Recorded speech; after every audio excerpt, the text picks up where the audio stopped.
ನಾಗೇಂದ್ರ ದದ್ದಲ್ ಆಪ್ತರಿಗೂ ಕೂಡ ಇಡಿ ಶಾಕ್ ಇವಾಗ. ನಾಗೇಂದ್ರ ಮತ್ತು ದದ್ದಲ್ ಆಪ್ತರಿಗೆ, ನಾಗೇಂದ್ರ ಆಪ್ತ ದೇವೇಂದ್ರಪ್ಪ, ದದ್ದಲ್ ಆಪ್ತ ಪಂಪಣ್ಣ ಮನೆ ಮೇಲೆ ರೇಡ್ ಆಗಿದೆ. ದೇವೇಂದ್ರಪ್ಪನವ್ರಿಗೆ ಏನೋ 45 ಲಕ್ಷ, ಪಂಪಣ್ಣಗೆ 25 ಲಕ್ಷ ಕೊಟ್ಟಿದ್ದೆ ಅಂತ ಅಂದ್ಬಿಟ್ಟು ಸತ್ಯನಾರಾಯಣ ವರ್ಮ ಅವರು ಮಾಹಿತಿಯನ್ನು ಕೊಟ್ಟಿದ್ದರು. ಸತ್ಯನಾರಾಯಣ ಅವರಿಂದನೇ ಹಣ ವರ್ಗಾವಣೆ ಆಗಿತ್ತು. ಈ ಬಗ್ಗೆ SIT ಮುಂದೆ ಹೇಳಿಕೆಯನ್ನು ವರ್ಮ ಈಗಾಗಲೇ ಕೊಟ್ಟಿದ್ದಾನೆ, ಜೂನ್ 7ನೇ ತಾರೀಕಿನೇ. ಹಾಗಾಗಿ ಯಾವಾಗ PS ಗಳಿಗೆ, ಇವರಿಬ್ಬರು PS ಪರ್ಸನಲ್ ಸೆಕ್ರೆಟರಿ ಅಂತ ಮೆನ್ಷನ್ ಮಾಡ್ಕೊಂಡಿದ್ದಾರೆ.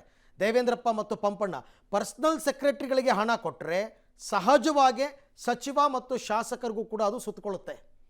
ಹಾಗಾಗಿ ಇವ್ರಿಗೂ ಈಗ ಸಂಕಷ್ಟ ಕಟ್ಟಿಟ್ಟ ಬುತ್ತಿ ಅಂತ ಹೇಳಲಾಗ್ತಾ ಇದೆ. ಓಕೆ, ಈ ಬಗ್ಗೆ ಕೂಡ ಮತ್ತಷ್ಟು ಮಾಹಿತಿ ನನ್ನ ಕೊಲೀಗ್ ಉಮೇಶ್ ಅವರಿಂದ ಪಡ್ಕೊಳ್ಳೋಣ. ಉಮೇಶ್, ಇವಾಗ ದೇವೇಂದ್ರಪ್ಪ ಮತ್ತು ಪಂಪಣ್ಣ ಇವರ ನಿವಾಸಗಳ ಮೇಲೆ ಕೂಡ ರೇಡ್ ಆಗಿದೆ ಅಂತ ಹೇಳಲಾಗ್ತಾ ಇದೆ. ಇವ್ರಿಗೆ ಹಣ ಸಂದಾಯ ಆಗಿದೆ ಅಂತ ವರ್ಮ ಹೇಳಿದ್ದಾರೆ. ವಾಟ್ ನೆಕ್ಸ್ಟ್ ಅಂತ ಹಾಗಾದರೆ?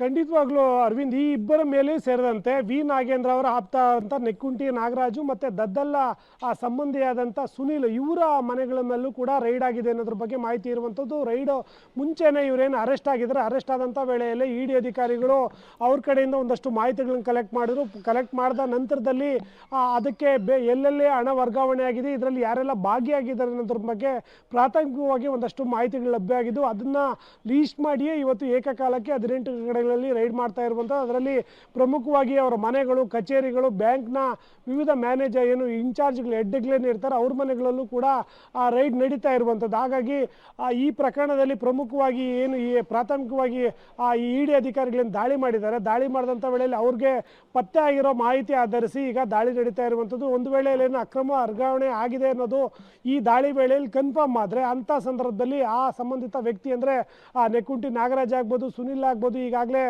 ಕಸ್ಟಡಿಯಲ್ಲಿರುವ ಯಾವುದೇ ಆರೋಪಿ ಆಗಲಿ ಎಲ್ಲಿ ದಾಳಿ ಮಾಡ್ತಾರೋ ಆ ಮನೆಯಲ್ಲಿ ಸಿಕ್ಕ ಪೂರಕ ದಾಖಲೆಗಳ ಆಧಾರದ ಮೇಲೆ ಅವರನ್ನು ವಶಕ್ಕೆ ಪಡೆಯುವಂಥ ಅಥವಾ ಬಂಧನ ಮಾಡುವ ಸಾಧ್ಯತೆ ಹೆಚ್ಚಾಗಿರುವಂಥದ್ದು. ಹಾಗಾಗಿ ಈಗೇನು ದಾಳಿ ನಡೀತಾ ಇದೆ, ದಾಳಿ ನಡೆದಂಥ ಸಂದರ್ಭದಲ್ಲಿ ಏನೆಲ್ಲ ದಾಖಲೆಗಳು ಪತ್ತೆ ಆಗ್ತವೆ ಈ ಕೇಸಿಗೆ ಸಂಬಂಧಪಟ್ಟ ಹಾಗೆ ಅನ್ನೋದು ಮಹತ್ವದಾಗಿದೆ. ಅರವಿಂದ್, ಓಕೆ, ಹಾಗೆ ಸಂಪರ್ಕದಲ್ಲಿದೆ, ನಿಮ್ಮ ಜೊತೆ ಮತ್ತೆ ಮಾತನಾಡ್ತೀನಿ ನಾನು. ಸದ್ಯಕ್ಕೆ ಇವಾಗ 11 ಜನ SIT ಕಸ್ಟಡಿಯಲ್ಲಿದ್ದಾರೆ. ಅವರ ವಿಚಾರಣೆ ಕೂಡ, ಅವರವರ ಮನೆಗಳ ಮೇಲೆ ಕೂಡ ಇಡಿ ರೇಡ್ ಆಗಿದೆ.